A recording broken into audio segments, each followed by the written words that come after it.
think it was in 2009 when we first came up with the idea of social travel. We just opened up Wild Pita Gourmet Shawarma and we were burnt out and we needed a break.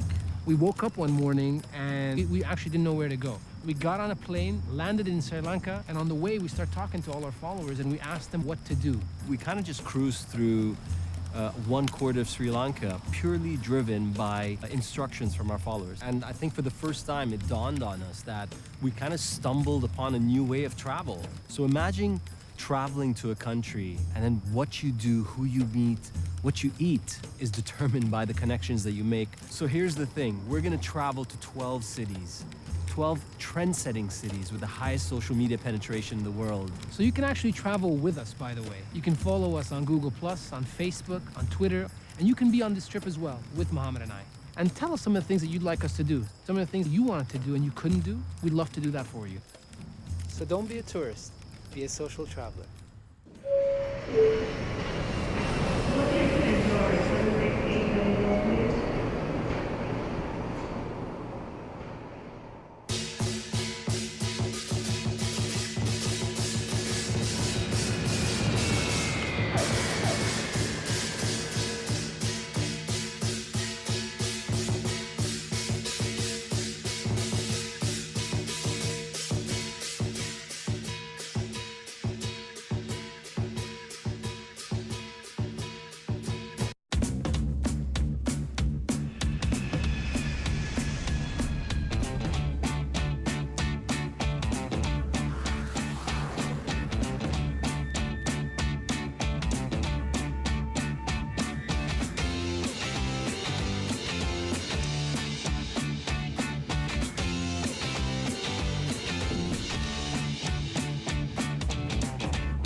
When we were growing up, we were actually accustomed to hearing Singaporean conversations related to Dubai, an ex-British colony newly independent and with a wild desire to grow. And efficient about it, but not self-sufficient. It's a man-made city built on a rainforest with a tremendous dependency on imports. Even its culture is a mixture of Indian, Chinese, and Malaysian. We first came here in the 90s when we were younger, but I don't remember the old neighborhoods, distinct ethnicities, and unique food culture. I only remember the rules. If Arabia was the land of 1001 nights, then Singapore was the land of 1001 rules, where even chewing gum was banned. So despite the cultural confluence, I still felt Singapore was missing depth, an overregulated city with too much of an obsession on perfection. But here we are in Singapore again, this time with the power of social media to help us discover the true character of the city through its people. We want to connect with real people pursuing groundbreaking ideas and passions, acting locally, thinking globally, and doing it with heart and soul. So what are we eating over here? Starting off with some mezze, Turkish bread over here. What we have over here is a beetroot tzatziki. I use the word tzatziki quite loosely. It's beetroot with yogurt and some pistachio dukkha on the top. And then moving over here, we have a traditional labne with a little bit of za'atar on top. And this one, that is special. What is that? Now, this one's interesting. I tried to do this thing called tara masalata over here, which is a cod roe dip, you know, from the Mediterranean. Which is from Greece. And I could not find cod roe. So, ended up going with smoked salmon.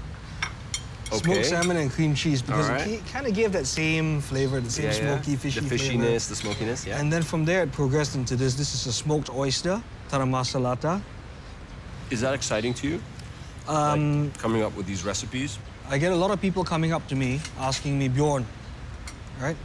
I want to open a restaurant. I want to quit my job and open a restaurant. I want to open a cafe. I want to open a cupcake shop. Give me some advice. My advice is don't do it. And what do they say when you tell them that? Like, why? I'm passionate and all that. I'm saying passion's the last thing you got to care about when you get in there, because 16-hour days, 7 days a week. I hear you, man. It's gonna grind down your passion very quickly. And what is your reward? My reward is everything that we're eating today has got some element that comes from there. The greatest problem with eating locally in Singapore is the fact that there's just not enough farmers who want to grow anything special or unique. Farming is the core to any economy. So we all started out from farming nations, and it's time to move back to that. I was trained in agriculture in the UK, and I came back wanting to start this urban farming thing.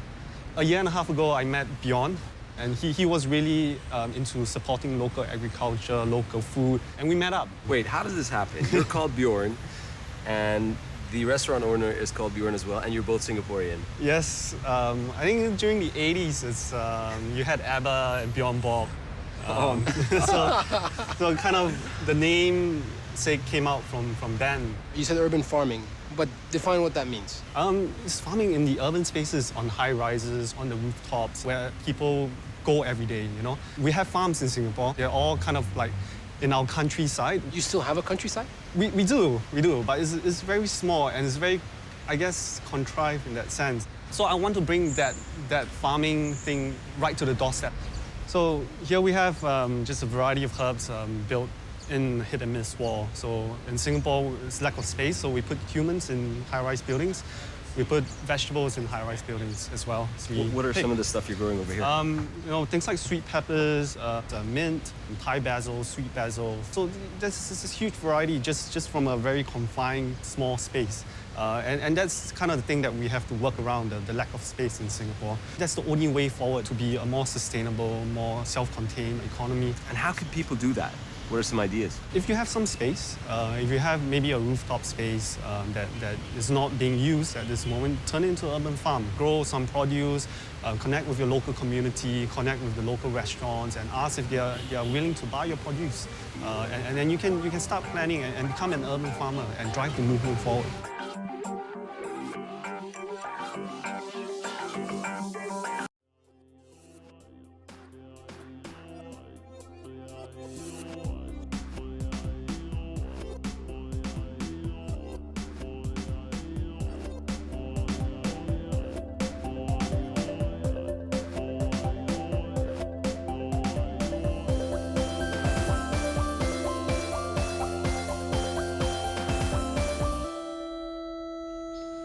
So Ibnor, the SL Squared Sustainable Living Lab, what is it exactly that you guys do here? The Sustainable Living Lab is the innovation arm of GUI. People come here, experiment, explore with new materials, and come out with something very interesting. Some of the ideas that come here are really crazy.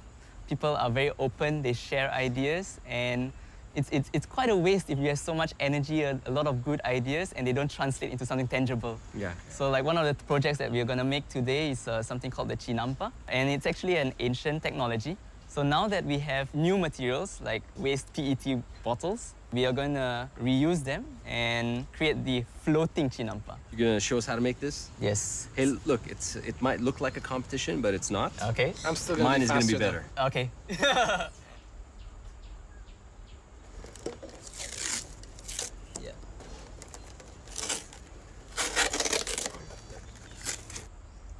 So this is really, really simple. Anybody can do it. And the hope is that kids can even do it, right? Right, yeah. Okay. All right, what's next? So these are the ingredients to make the soil. Okay.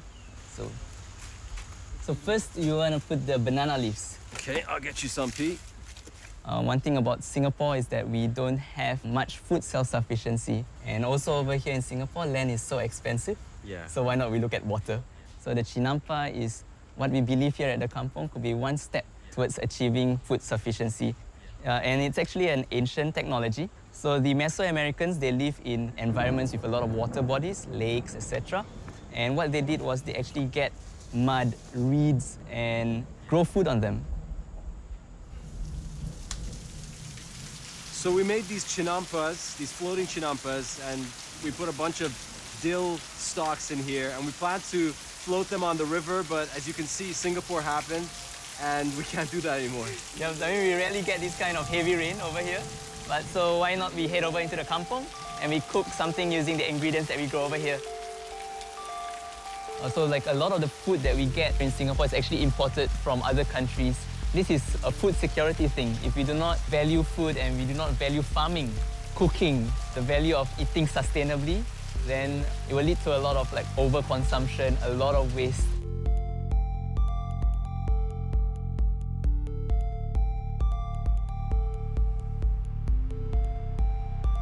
So this is the westmost part of Singapore. We are at Alpha Biofuels. This is where we make the biodiesel. Is there anything like this, what we see over here, in the world? No, this prototype is actually built by us. It took us 2 years to get things right. We actually want to be the one that drives this to be the fastest biodiesel machine in the world. This is a big setup, like a factory. On the other hand, we are actually developing a smaller unit right in our lab. And this small unit is actually fit for household. I'll show you right in the lab that way, and we can now come have a look. What we are really trying to do is to develop a very fast biodiesel machine that is actually a desktop.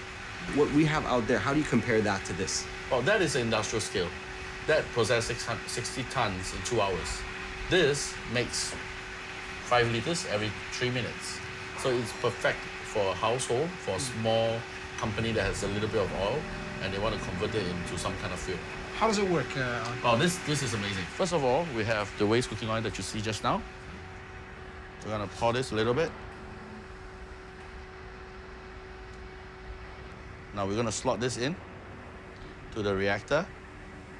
And this is where the magic will happen. So we're gonna put it up. But what happens is the electromagnetic pulse is going around. It keeps going around and around and around, exciting the liquid inside and breaking up, smashing up all the molecules and pulling them apart. And now they are going to be reformed. It's about a minute. We have about 19 seconds. What's the future potential of a machine like this? When this machine hits the market, we're going to be able to allow people to make biodiesel. Everyday people? Everyday people. We're going to allow people to make it cheaply from waste resource, which is the cooking oil from the fast food restaurants. Or from somebody's kitchen. Or home kitchen. Home kitchen. Right. And this is going to change the way we look at energy of tomorrow. No longer are we going to rely a lot on just fossil fuel or the weather, like the sun. We're going to be able to control what we consume by using what we have wasted. So, in the past we used to purify water, in the house. Now you're going to make your own diesel in the house too. Done. So you have this little timer over here. Yeah, this is 1 minute, 60 seconds. So we just made biodiesel. We just made biodiesel. Peter Planet just made biodiesel. Yeah. With Alan, of course. Alan made Alpha it. Biofuels made it. We were watching. You guys helped. I had my hand on the machine, so that makes me, part of the... So this is what happens at the end. Now what we need to do is to use this, and we could pour out the content. So this is what you use. Less, and then you can see that And this it is a became little this. bit more murky. Yeah. Half an hour later, you'll get this. So it's going to settle. Yeah. This settled, right? Yeah, and this will settle to become glycerine, and the top is the biodiesel. So, oh wow, that is just amazing.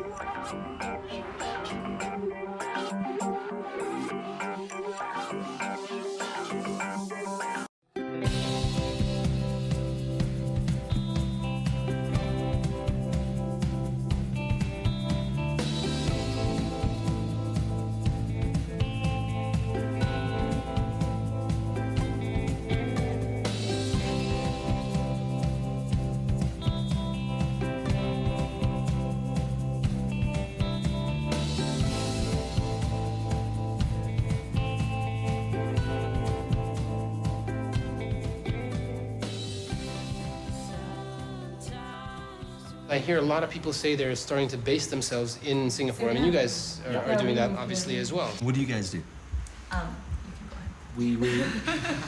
We run this company called Roomorama. It's Roomorama. Yeah, it's a one-stop shop for professionally managed short-term accommodations. We started in New York 4 years ago.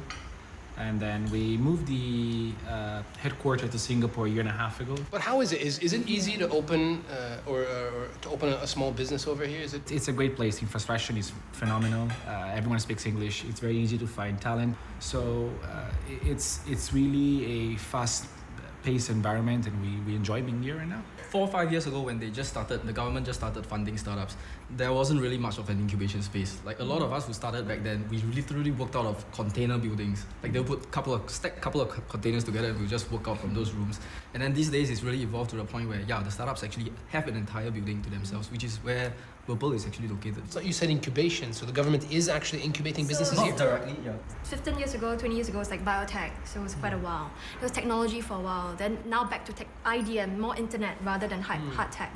So through that, for all these industries, there's always a whole slew of schemes, grants, reimbursements, both in terms of manpower, tech overhaul, design. So there's a lot of vendors, so there's a lot of help if you know where to find it. Because sometimes the websites are not very user-friendly. so that opens up a peripheral kind of industry of vendors set up just to help companies, right? Yeah, so, that's true. That is true. What about you guys? When was that point where you're like, you know what, this crazy idea can work? Well, you never actually get that fullness of that feeling. There's always a little emptiness there of that fear, of that risk, and you just have to confront it. Mine is a bit different because I started as a hobby. So my challenge was turning a hobby to a sustainable business. It's only later that I realized, like, okay, yes, money is important to sustain the company so that we can continue to do good, basically, and to fulfill the goal. I have a friend who once told me that if you want to be rich, don't ever be an entrepreneur. That's the worst possible reason to get rich. I mean, you go by expected value, right? The probability of of an entrepreneur getting rich. I have a passion for having fun. I have a passion for playing, and by definition, all of us here are already retired because we are doing whatever we love to do.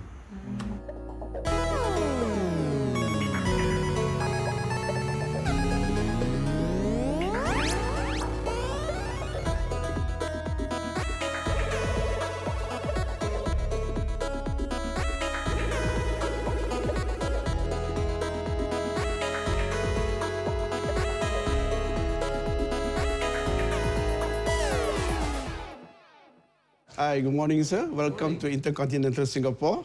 May I help you? Is there like an adventure that we can go on here? Certainly. There's something special place that you should visit. They call it the Macritchie Reservoir, the oldest reservoir in Singapore. And they have a bridge 25 meters above the ground that you can have the panoramic view of the whole reservoir. This bridge is like suspended in the Yes, air, sir. overlooking you can walk everything? through the bridge and see the forest. Wow. We're pretty high up. People think that I'm afraid of heights, but this I'm cool with. Mohammed, you are afraid of heights. I'm pretty sure you're freaked out right now. Look, I was just telling somebody that bungee scares me, but this is cool. TS, yes. Shake the thing a little bit and you'll see Mohammed No, really. dude. See? We can. What was that you were saying earlier, Mohammed? Okay, look, it's starting to look a little bit like freaking scary. Holy moly. It doesn't swing that much as some of those you see in the other part of but it does swing a little bit. It's very slippery too, so be careful, Mohammed. Look, when the trees start to part and get a little bit further away from the bridge, then you really feel how high this is. Yep. Okay? Yep. Holy. These trees and plants and things, are these indigenous to Singapore? Yes, that's the original one, except the golf course. Anything? We are so tiny, we are so small that we have to squeeze all our nature reserve next to a golf course. Look, it's really hard to believe we're in Singapore right now. Yeah. Because the past few days, we've been in the middle of buildings everywhere. Roads. Yes. And there's not a human inside over here. Yes, I told people this is my playground. Are you kidding me? Yeah. This is your playground? Yeah. Are you allowed It's to? my playground. This is pretty freaking high. Mohammed, take your hands off the rail for a second. Dude, I'm trying to I'm trying. My mind says take it off. We got the whole crew over here. Nobody's saying anything except for Mohammed. If I shake this thing just a little. Yeah. Oh, man. All right. TS, where do you trek? There's a hidden track that's from one reservoir to another reservoir, and you can even go around the reservoir. Yeah. It can take you a whole day. You could be trekking and then realize that, hey, I was on the other side. So it's... Mohammed, we can take you to play some golf if you like. And TS and I can trek the rest of the way. Yeah.